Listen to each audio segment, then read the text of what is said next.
কখনো যদি এরকম 14-15 পেজের একটা ফাইল হয় অ্যান্ড পুরো ফাইলের মধ্যে সিম্পল একটা জিনিস ভুল হয়ে থাকে, and ওই জিনিসটা চেঞ্জ করতে যে টোটাল মনে করেন যে 100-200 বার উই আর এই লেখাটা কমপক্ষে 100 থেকে 200 বার লেখা আছে পুরো এই ফাইলটাতে, 14-15 পেজের এই ফাইলটাতে।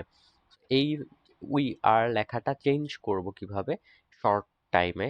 আমরা তো পসিবল না এই 100 বার গিয়ে গিয়ে উই আর এর জায়গায় অন্য কিছু লেখা। আমরা এই জিনিসটা কিভাবে শর্ট টাইমে করব, সেই জিনিসটা এখন দেখব।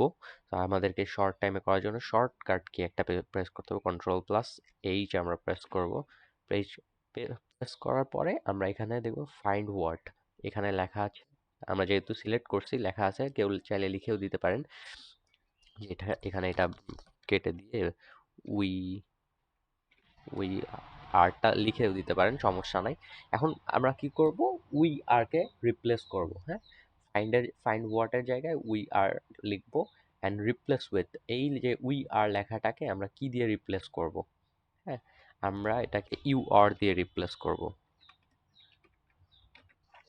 আমরা উই আর এই লেখাটাকে ইউ ইউ আর এই লেখা দ্বারা রিপ্লেস করব।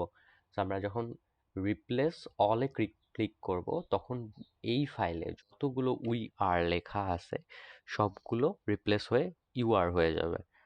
আর আমি যদি ফাইন্ড নেক্সটে শুধু রিপ্লেসে ক্লিক করি, তাহলে যেটা সিলেক্ট করছি শুধুমাত্র সেটা রিপ্লেস হবে।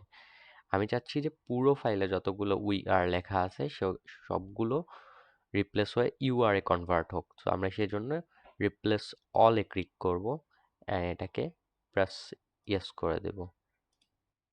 এখন ওকে করে দিলে এখন এখান থেকে বের হয়ে যান, প্রত্যেকটা উই আর লেখা ইউ আর হয়ে গেছে। তো এইভাবে যতগুলো উই আর ছিল ওই পুরো ফাইলটাতে সব ইউ আর হয়ে গেছে।